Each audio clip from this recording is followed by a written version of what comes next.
আসসালামু আলাইকুম everyone, welcome to loop and logic. আমি সাদমান হাফিজ। সো আজকে আমরা বেসিক্যালি স্টার্ট করব regression analysis. So regression analysis এরকম না যে খুব নতুন একটা টপিক, অলরেডি কিন্তু আমরা এগুলো কাভার করে আসছি। সো আমরা যখন ওই যে আমরা নিউমেরিক্যাল মেথডস করছিলাম তখন এই টাইপের কিছু ম্যাথমেটিক্স আমরা ওইখানে করেছিলাম, ঠিক আছে?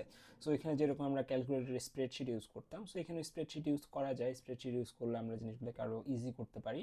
সো কাইন্ড অফ ওই রকম ওইখানে যে এক্সাম্পলগুলো ছিল, দু একটা এক্সাম্পল দেখবেন এগুলোর সাথে ম্যাচ করতেছে। ওকে, সো ওইটাই যে এটা আমাদের খুব একটা নতুন টপিক না, এবং এই টপিকের ক্যালকুলেশনের সাথে আমরা ওতপ্রোতভাবে জড়িত। আমরা উবারে যখন যে ধরে নেন কোনো কিছু রাইড করতেছি, রাইড করার সময় এ প্লেস থেকে বি প্লেসে যাওয়ার সময় ভাড়া কীভাবে ক্যালকুলেট হচ্ছে, কী কী প্যারামিটার এই ভাড়াটাকে বা এই ফিটাকে আমাদের যে প্রভাবিত করতেছে, সব কিছু কিন্তু এই ধরনের রিগ্রেশন অ্যানালাইসিস মডেলের থ্রুতে করা যায়। এবং মেশিন লার্নিং বা আদার রিসার্চের পার্সপেক্টিভ থেকে দেখলে এটা one of the most and fundamental topic. Okay, so শুরু করা যাক। রিগ্রেশন অ্যানালাইসিস কি বলতেছে? Regression analysis is a statistical method used to examine and model the relationship between A dependent variable and one or more independent variables. তার মানে কি বলছে? Regression model একটা স্ট্যাটিস্টিক্যাল মেথড যেটা কি করে, use to examine the model, examine and model the relationship. So আমরা একটা মডেল করতেছি, একটা মডেল বা একটা রিলেশনশিপ বানাচ্ছি বিটুইন কার কার মধ্যে, একটা ডিপেন্ডেন্ট ভেরিয়েবলের ভিতরে dependent variable and a non and one or more কি থাকতেছে, ইন্ডিপেন্ডেন্ট ভেরিয়েবল। এই দুইটার মধ্যে যে সম্পর্কটা সেইটা আমরা বের করতেছি কিভাবে? একটা ডিপেন্ডেন্ট ভেরিয়েবল, একটা বা তার থেকে বেশি বেশি নন ইন্ডিপেন্ডেন্ট ভেরিয়েবল, যেগুলোর মধ্যে আমরা যে সম্পর্কটা তৈরি করি সেটাকে আমরা বলতেছি রিগ্রেশন অ্যানালাইসিস বা রিগ্রেশন মডেল। এক্সাম্পলের সাহায্যে আমরা কিভাবে এটাকে ইন্টারপ্রেট করতে পারি? লেটস সে আমরা বলতেছি যে একটা 8 ইঞ্চি পিজার দাম যে ধরে নেন 200 টাকা। তারপর আমাদের একটা 10 ইঞ্চির দাম আমরা ধরে নিলাম 270 টাকা। তারপর 12 ইঞ্চির তার দাম আমি দিয়ে দিলাম ধরে নেন 350 টাকা, ঠিক আছে? সো এরকমভাবে আমি কিছু প্রাইস আমি আপনাদের দিয়ে দিলাম, দিয়ে দিয়ে আমি বললাম যে তাহলে আমার একটা 15 ইঞ্চি পিজার দাম কেমন হবে, ঠিক আছে? সো এটা কিন্তু বের করা যাবে। সো এইখান থেকে এই যে আমাদের এখানে ডিপেন্ডেন্ট ভেরিয়েবলকে আর ইন্ডিপেন্ডেন্ট ভেরিয়েবলকে দেখেন, তো আমাদের এখানে ডিপেন্ডেন্ট ভেরিয়েবলকে, আমাদের ডিপেন্ডেন্ট ভেরিয়েবলটা প্রাইস, কারণ আমাদের সাইজের উপরে প্রাইস নির্ভর করতেছে, প্রাইসের উপরে সাইজ নির্ভর করতেছে না।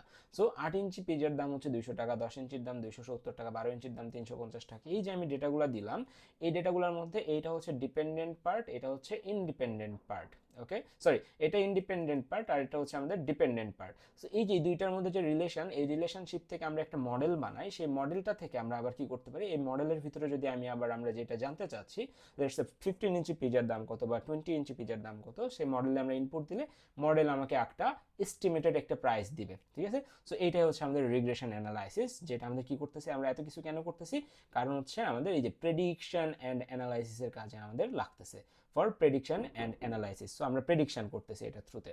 ফাইন। সো এখন আমার খাতার এখানে একটা পিডিএফ আছে, অ্যান্ড সবার শেষে আমরা যে আমাদের একটা ইউনিভার্সিটির কোশ্চেন এখানে অ্যাড করছি, ড্যাফোডিল ইন্টারন্যাশনাল ইউনিভার্সিটির। আমাদের ফাইনাল টার্মের কোশ্চেনটা এখানে ইনক্লুড করা আছে। সো এটা আমরা সলভ করব। ওকে, সো শুরু করা যাক। এটা অনেক ইজি একটা টপিক, সো এটাতে টেনশনের কিছু নাই। So, regression analysis, it is connected with the study of forming a mathematical equation of the dependence and one variable on one or more other variables. So এই যে এখানে যেটা বললাম উপরের ওইটাই। ওকে, সো এখানে একটা এক্সাম্পল দেওয়া আছে যে একটা marketing director of a company may want to know how the demand for the company's product is related to say advertising expenditure। মানে ধরে নেন এখানে একটা এক্সাম্পল আমি যাই, এখানে একটা এক্সাম্পল দিয়ে আছে যে এই এক্সাম্পলটার ক্ষেত্রে যদি আমরা খেয়াল করি, suppose a company's owner wants to forecast sales on the basis of advertising expense. ধরে নেন একটা XYZ কোম্পানি আছে, সেই XYZ কোম্পানির যে মালিক আছে, সেই মালিকটা যে জানতে চাচ্ছে অ্যাডভার্টাইজিং এর জন্য সেই কোম্পানিটা যে পরিমাণে কস্ট এক্সপেন্স বহন করে অ্যাডভার্টাইজিং করতে, সেইটা তার কোম্পানির প্রোডাক্টের সাথে কতটুকু কানেক্টেড সেটা সে জানতে চাচ্ছে। The owner would like to review the relationship between sales and the amount spent for advertising. Below is the info on sales and advertising expense for the last 4 months. So এখানে কি বলছে, জুলাই মাসে সে যে advertising করছে হচ্ছে আমি ধরে নিচ্ছি $2 মিলিয়ন, আর হচ্ছে আমাদের সেলস হচ্ছে $7 মিলিয়ন লেটস সে। আগস্ট মাসে সে হচ্ছে করছে $1 মিলিয়ন অ্যাডভার্টাইজিংয়ে কস্ট করছে, সো সেল হয়েছে মাত্র $3 মিলিয়ন। সেপ্টেম্বরে সে $3 মিলিয়ন কস্ট এক্সপেন্স করছে, সেল হয়েছে $8 মিলিয়ন।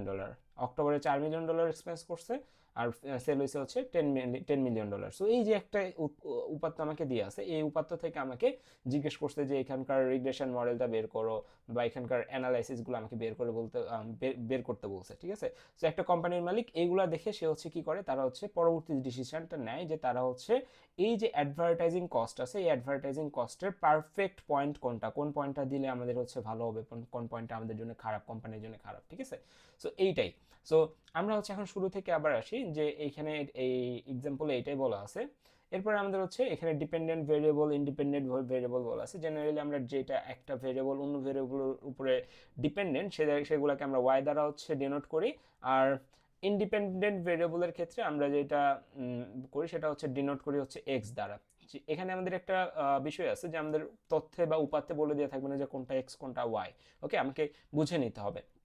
যেমন আমি একটু আগে বললাম যে আমাদের হচ্ছে মার্কেটিংটা আগে হয়, অর্থাৎ অ্যাডভার্টাইজিংটা আগে হয়, সেলসটা পরে হয়, তাই না? সেলসটা পরে হয়।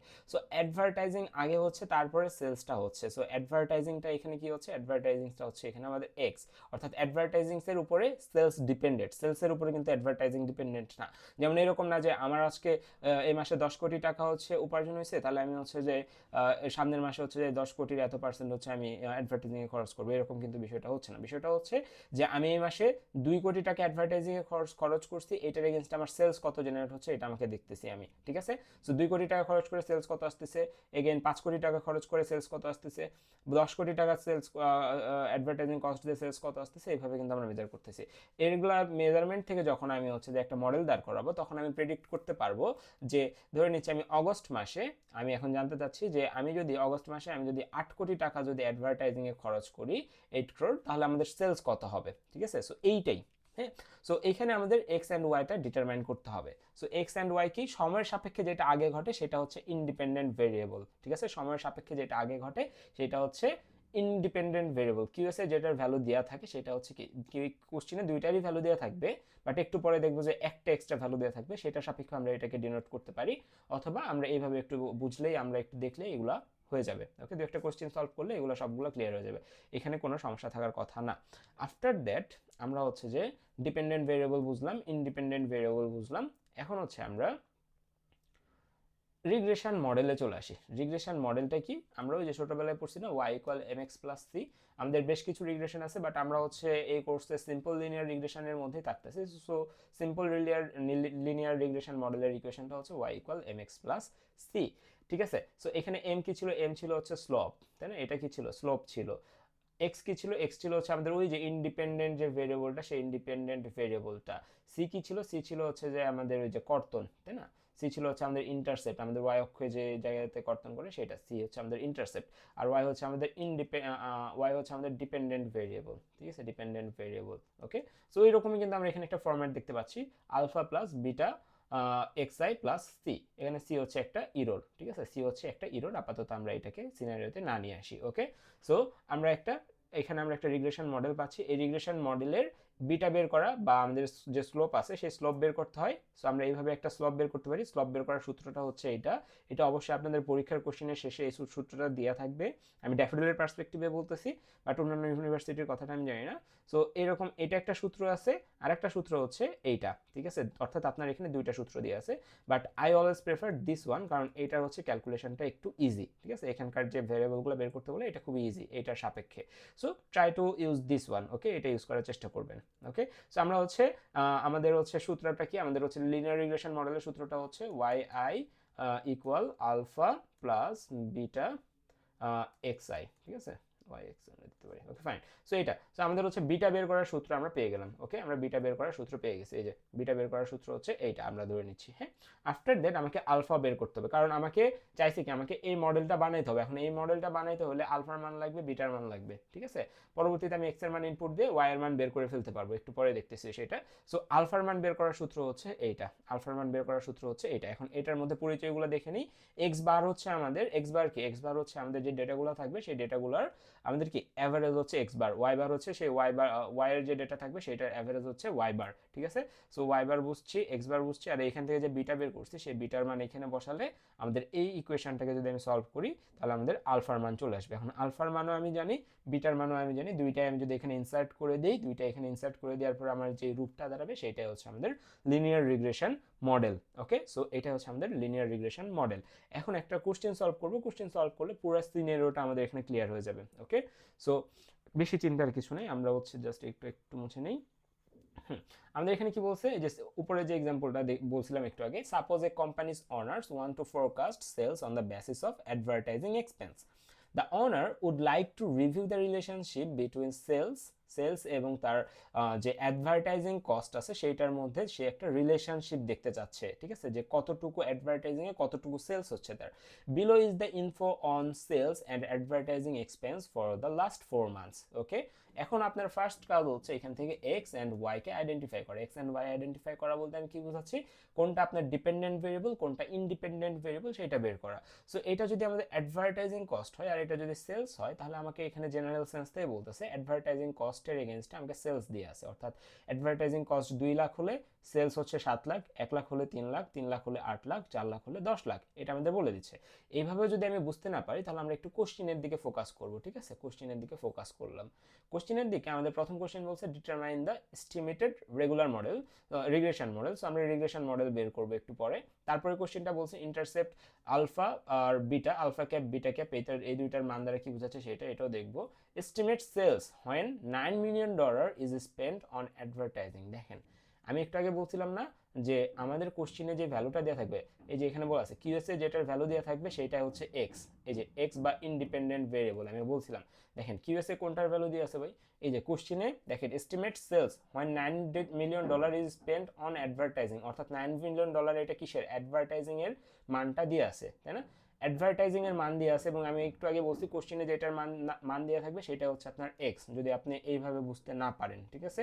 আপনি যদি এক্স অ্যান্ড ওয়াই ডিটারমাইন না করতে পারেন, ডিফারেন্সিয়েট না করতে পারেন, তখন আপনি এই পুরো কোশ্চেনটা পড়ে দেখবেন যে এখানে কোনো জায়গায় এরকম কোনো কথা বলা আছে কিনা। এস্টিমেট সেলসকে এস্টিমেট করতে বলছে, তার মানে কি সেলস অবশ্যই তাহলে আমাদের কি অ্যাডভার্টাইজিং কস্টের উপরে ডিপেন্ডেন্ট। এস্টিমেট সেলসকে এস্টিমেট করতে বলছি when $9 million is spent on advertising, তার মানে এই যে অ্যাডভার্টাইজিং কস্ট এইটাই হচ্ছে আমাদের এখানকার কি, এটা হচ্ছে আমাদের এখানকার এখানে এটা হচ্ছে আমাদের এখানকার ইন্ডিপেন্ডেন্ট ভেরিয়েবল, অর্থাৎ এইটা হচ্ছে আমাদের এক্স, এই কলামটা হচ্ছে আমাদের Y.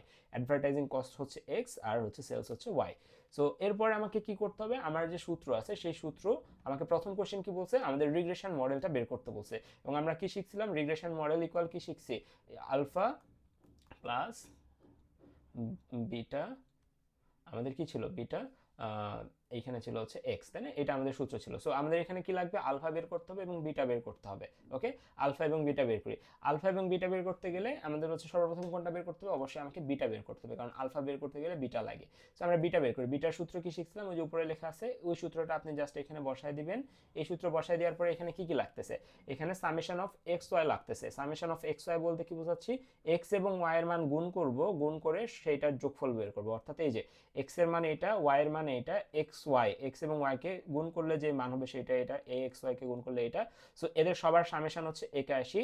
So summation of X Y বলতে আমরা কি বুঝবো, এখানে এক্স এবং ওয়াই কে গুণ করে সেটার সাম করে আমাদের যেটা আসবে সেটা। সো এখানে হচ্ছে 81 after that summation of x, অর্থাৎ সকল এক্স এর যোগফল হচ্ছে এখানে আমাদের দিতে হবে, সকল ওয়াই এর যোগফল এখানে দিতে হবে, এই দুইটার গুণফল হচ্ছে আমাদের এখানে 280। সো এই যে আমরা একটু যদি দেখি, সকল এক্স এর যোগফল হচ্ছে 10, সকল ওয়াই এর যোগফল হচ্ছে 28, দুইটার গুণফল হচ্ছে 280। সো 280 এখানে দিচ্ছি, ভাগ এন, এন কি এখানে নাম্বার অফ আমাদের কি, আমাদের অবজারভেশন, একটা দুইটা তিনটা চারটা, তাহলে এন এর মান হচ্ছে 4। সামেশন অফ এক্স স্কোয়ার মানে আমরা কি বুঝতেছি, এই যে এক্স কে স্কোয়ার করলাম 4, 1 কে স্কোয়ার করলে 1, 3 কে 9, 4 কে 16। সো এই যে এক্স স্কোয়ার মানে হচ্ছে এইগুলা, সামেশন অফ এক্স স্কোয়ার মানে হচ্ছে এই এক্স স্কোয়ার কলামের সব কিছুর যোগফল, ঠিক আছে। তার মানে 30 হচ্ছে আমাদের সামেশন অফ এক্স স্কোয়ার দিলাম।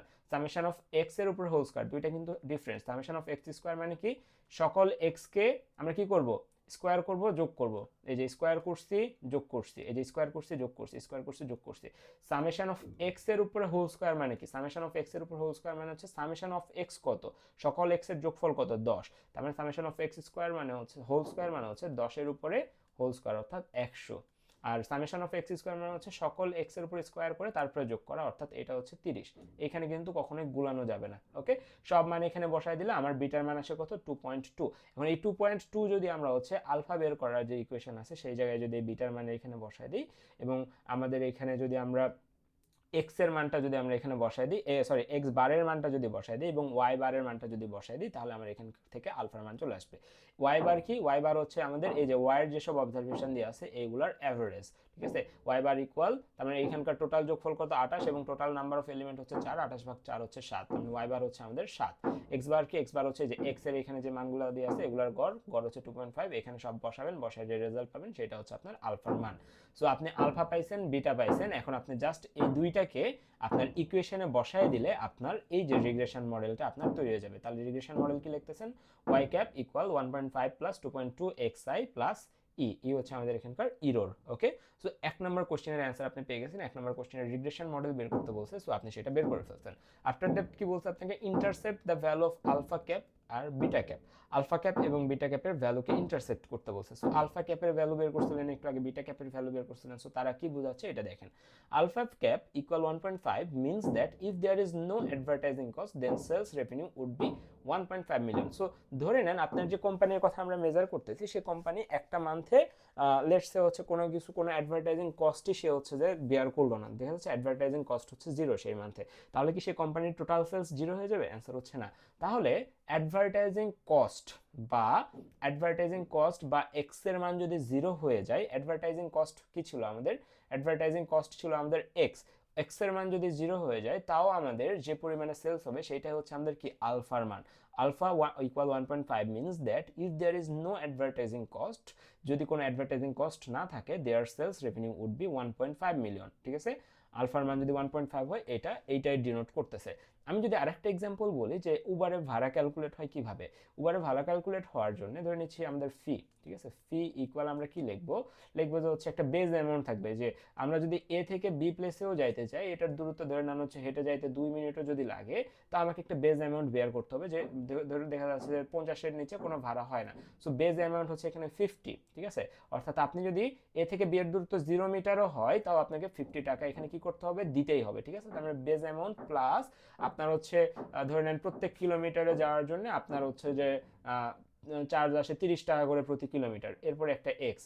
এখানে এক্স কি? এক্স হচ্ছে আপনার ভেরিয়েবলটা, যে আপনি যদি এখন 10 কিলোমিটার যাইতে চান তাহলে এক্স এর মান 10, তার মানে 300 প্লাস 50 ভাড়া আসবে হচ্ছে 350 টাকা। এখন আপনি যদি হচ্ছে 15 কিলোমিটার যাইতে চান তার মানে এখানে 3 15 450 প্লাস 50 কত আসবে? 500 টাকা, ঠিক আছে। সো এখানে যদি আপনি এক্স এর মান 0 দেন, অর্থাৎ 0 কিলোমিটারও যদি যাইতে চান, বাট আপনি উবার কল করে ফেলছেন, ইন দিস কেস আপনার এখানে 0 থাকা মানে কি এই পার্টটা 0 হয়ে যাবে এবং তাও আপনাকে 50 টাকা কি করতে হবে? পেমেন্ট করতে হবে। সো এইটাই এইখানে আমরা বুঝাইছি। ওকে, এরপরে আমরা দেখাচ্ছি বিটা এর মান কত। বিটা ইকুয়াল 2.2 আমরা একটু বের করলাম, means that an increase of $1 million, যে এইখানে $1 মিলিয়ন যদি আমরা অ্যাডভার্টাইজিং বা কস্টে ইনভেস্ট করি তাহলে সেলস রেভিনিউ কতটুকু বেড়ে যাবে। সো এটা দেখেন তো, বিটার মান হচ্ছে এটা না, আমাদের এই ইকুয়েশন অনুযায়ী বিটা হচ্ছে এটা। এখন যদি আমি এখানে এক করি, যদি এই এক্স এর মানে এক করে দিই, তার মানে আমাদের এখানে কি? আমাদের 30 কিন্তু আমাদের বেড়ে যাচ্ছে, তাই না? যে আমাদের এক্স এটার সাথে 30 অ্যাড হয়ে যাচ্ছে। যদি এখানে 2 করি তাহলে আমাদের 60 অ্যাড হচ্ছে, যদি 3 করি তাহলে আমাদের 90 অ্যাড হচ্ছে। তার মানে কি? আমাদের $1 মিলিয়ন ইনক্রিজের জন্য আমাদের ভ্যালুতে, আমাদের সেলসে কি পরিমাণে হচ্ছে যে প্রভাব ফেলতেছে, এটাই হচ্ছে আমাদের বিটার ভ্যালু দ্বারা ডিনোট করা হচ্ছে। ওকে, সো এইভাবে আপনার ইন্টারপ্রিটেশনটা লিখে দিতে হবে। এরপরে আমাদের কি বলছিল? আমাদের বলছিল যে $9 মিলিয়ন যদি আমি অ্যাডভার্টাইজিংয়ে ইনভেস্ট করি তাহলে আমাদের কতটুকু সেলস হবে, ঠিক আছে। $9 মিলিয়ন ইনভেস্ট করলে কতটুকু সেলস হবে, যে আমাদের এখানে কোশ্চেন অনেকভাবে আসতে পারে, যে একটা আমরা বলছি $9 মিলিয়ন যদি আমি ইনভেস্ট করি তাহলে কত আসবে। তার মানে এই যে একটু আগে যে আপনি রিগ্রেশন মডেলটা বের করছিলেন, এই রিগ্রেশন মডেলে এই এক্স এর জায়গায় জাস্ট 9 বসায় দিয়ে যে ক্যালকুলেশন করার পরে ওয়াই এর যে ভ্যালু আসবে সেটাই হচ্ছে আপনার $9 মিলিয়ন আপনি ইনভেস্ট করার পরে অ্যাডভার্টাইজিং কস্টে আপনার কতটুকু সেলস হচ্ছে সেইটার মান জাস্ট এখানে এক্স এর জায়গায় বসায় দিবেন। অর্থাৎ আমি যদি এই ইকুয়েশনের ক্ষেত্রে বলি যে আপনার লেটস সে আজান দিচ্ছে 1 মিনিট। ওকে, সো আমরা যেটা বলতেছিলাম যে আপনি যদি ধরে নেন এইখানে এই উবারের এই ক্যালকুলেশনেই আমি বলতেছি লেটস সে হচ্ছে যে আপনি আমি বললাম যে 10 কিলোমিটার যদি যায় তাহলে তার ভাড়া কত হবে, ঠিক আছে। আপনাকে এরকম কয়েকটা ডেটা দিয়েছিল যে 1 কিলোমিটার গেলে ভাড়া এত, 2 কিলোমিটার গেলে এত, 3 কিলোমিটার গেলে এত, 10 কিলোমিটার গেলে এত, সব কিছু দেওয়ার পর আপনি এরকম একটা মডেল বানাইছেন। আফটার দ্যাট আমি আপনাকে বললাম যে যদি কেউ 50 কিলোমিটার যায় তখন ভাড়া কত হবে, ঠিক আছে। সো এটা দেখে কিন্তু আপনি তখন বলে দিতে পারবেন, ঠিক আছে। সো এটাই হচ্ছে আপনার ইয়েটা যে আপনার $9 মিলিয়ন অ্যাডভার্টাইজিংয়ে কস্ট করলে আপনার সেল কত আসবে সেটা। এখন আরেকটা কমন যে কোশ্চেনটা করা হয় এস্টিমেট করতে বলে ইরোর, এস্টিমেট ইরোর আর residual for advertising cost. So এইটা কি অ্যাকচুয়ালি, এইটার ক্যালকুলেশনটা হচ্ছে আপনাকে ইরোর বের করতে বলে। এখন ভাই ইরোর বের করতে গেলে আপনার দুইটা জিনিস লাগবে, যে আপনি যেটা ক্যালকুলেট করছেন অর্থাৎ ক্যালকুলেটেড ভ্যালুটা লাগবে, অ্যান্ড কি লাগবে, ক্যালকুলেটেড ভ্যালু লাগবে, অ্যান্ড অরিজিনাল যে ভ্যালু সেটা লাগবে। এখন দেখেন আপনার এখানে অরিজিনাল ভ্যালু কি কি আছে। আপনার এই সিনারিও অনুযায়ী অরিজিনাল ভ্যালু আছে হচ্ছে $2 মিলিয়ন আপনি স্পেন্ড করলে $7 মিলিয়ন সেল হচ্ছে, $1 মিলিয়ন করলে $3 মিলিয়ন আসতেছে, 3 মিলিয়ন করলে 8 মিলিয়ন, 4 মিলিয়ন করলে 10 মিলিয়ন, তাই না। এখন আপনাকে কোশ্চেন যখন করবে যে ইরোর বের করো, তখন আপনাকে ওই যে কয়টা নন ডেটা পয়েন্টের এগেনস্টে যে 2 মিলিয়ন করলে এত, 3 মিলিয়ন করলে এত, যে কয়টা আপনাকে দিয়ে আছে এইগুলা থেকে একটাকে বলবে যে একটার এগেনস্টে, যে এখানে যেমন বলছে $3 মিলিয়ন যদি ইনভেস্ট করা হয় তাহলে আমাদের অ্যাডভার্টাইজিং কস্ট যদি $3 মিলিয়ন হয় তাহলে রেসিডিউয়াল কত আসবে বা ইরোর কতটুকু আসবে, ঠিক আছে, এটা মেজার করতে হবে। তখন আপনি যে ওই যে 1 নম্বরে যে রিগ্রেশন মডেলটা বানাইছেন সেই মডেলের ভিতরে এই 3 মিলিয়নটা ইনপুট দিবেন, দেওয়ার পরে আপনার একটা ক্যালকুলেটেড ভ্যালু আসবে, ঠিক আছে। আপনার একটা ক্যালকুলেটেড ভ্যালু আসবে, ধরে নেন হচ্ছে এখানে 8.1 আসছে ক্যালকুলেটেড ভ্যালু, কিসের জন্য, $3 মিলিয়ন ইনভেস্ট করার কারণে। এখন $3 মিলিয়ন ইনভেস্টে আপনার আসছে 8.1, বাট অ্যাকচুয়ালি ছিল কত, অ্যাকচুয়ালি ছিল হচ্ছে 8 মিলিয়ন। তার মানে কি আপনি এখানে একটা ইরোর পাচ্ছেন, তাই না। তো সেই ইরোরটাই হচ্ছে আপনার residual or the amount of errors. তাহলে ওয়াই মাইনাস ওয়াই, এই যে এটা করলে আপনার যেটা আসবে 8 মাইনাস 8.1, সেই 0.1ই হচ্ছে আপনার ইরোর। আশা করি জিনিসটা আমরা বুঝাইতে পারছি। এরপরে আমরা চলে আসি এই ক্লাসিক কোশ্চেনটাতে, এটা আমাদের হচ্ছে ভার্সিটি কোশ্চেন। তো এখানে কি বলছে, আমাদের হচ্ছে ডেইলি ব্যান্ডউইথ বলছে এবং প্রসেসিং টাইম বলছে। দেখেন ডেইলি ব্যান্ডউইথ 6.557, 6.5 যদি হয় তাহলে আমাদের প্রসেসিং টাইম 25 মিলি সেকেন্ড, 5 Mbps হলে 20 মিলি সেকেন্ড, 7 হলে 28। সো এখানে দেখেন আপনি কিন্তু বুঝতে পারতেছেন কোনটা কোনটার উপরে ডিপেন্ডেন্ট। আপনার প্রসেসিং টাইমটা ডিপেন্ডেন্ট হচ্ছে ডেইলি ব্যান্ডউইথের উপরে, তাই না। সো এইটাও যদি না বুঝতে পারেন, এগেইন আপনি কি করতে হবে, identify the production or residual when the daily bandwidth is 11 GB। তার মানে এই যে যেটা আপনার কোশ্চেনে দিয়ে আছে সেটা হচ্ছে এক্স। এখন 11 এটা কই লেখা আছে, এইটা, তাই না। এখানে এমবিতে দিয়ে আছে, আপনাকে জিবিতে ক্যালকুলেট করতে বলছে, তাই না।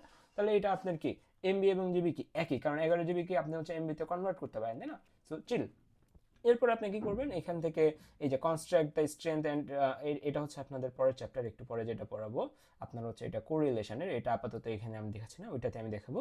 বি নাম্বারটা হচ্ছে আপনার রিগ্রেশন থেকে, build a regression model using the given data set. এই ডেটা সেট থেকে একটা রিগ্রেশন মডেল বানাইতে বলছে। Develop the estimated coefficients represent in the given context with proper interpretation. So এই যে আপনার যে আপনি আলফা বিটা এগুলো সব কিছু বের করে যে একটা রিগ্রেশন মডেল বের করবেন, সেই মডেল তো বের করবেনই, আফটার দ্যাট আলফা দ্বারা কি বোঝাচ্ছে, বিটা দ্বারা কি বোঝাচ্ছে সেটা আপনি বলে দিবেন। দেখা যাচ্ছে আলফার মান আসছে 1.5, তার মানে এই 1.5 দ্বারা কি বোঝাচ্ছে, এই যে একটু আগে আমরা ইন্টারপ্রেট করছি না এখানে, এই যে আলফার মান 1.5 হলে কি হবে, বিটার মান এটা হলো কি হবে। তো সেই ইন্টারপ্রিটেশনটা আপনার এখানে চাইছে। এরপরের সি নাম্বারটা হচ্ছে আপনার কি, সি নাম্বারটা হচ্ছে যে আপনার ইরোর বের করতে হবে। সো ইরোরটা আপনি বের করে দিবেন, ঠিক আছে, ফাইন। এখন আমি হচ্ছে ধরে নেন আমি বললাম যে হচ্ছে এখানে বিটার মান হচ্ছে যে লেটস সে 3.38, ঠিক আছে, ধরে নিচ্ছি ক্যালকুলেট করা হয়েছে বিটার মান 3.38, এইটা দ্বারা কি বোঝাচ্ছে, ঠিক আছে। সো এটা আপনার হচ্ছে এই যে এখানকার ইন্টারপ্রিটেশন। সো ইন্টারপ্রিটেশন দেখাবেন, এটা দেখাবেন, এবং পরেরটাও আমি হচ্ছে পরের চ্যাপ্টার অর্থাৎ কোরিলেশনের চ্যাপ্টারের সাথে এটা কানেক্টেড। সো আপনি যদি এখানে দেখেন 4 নাম্বার আসছে হচ্ছে রিগ্রেশন থেকে এবং 6 নাম্বার আসছে কোরিলেশন অফ কোএফিসিয়েন্ট থেকে। সো এই হচ্ছে আমাদের রিগ্রেশন অ্যানালাইসিস। সো দেখা হচ্ছে পরবর্তী ক্লাসে কোরিলেশন নিয়ে। আল্লাহ হাফেজ।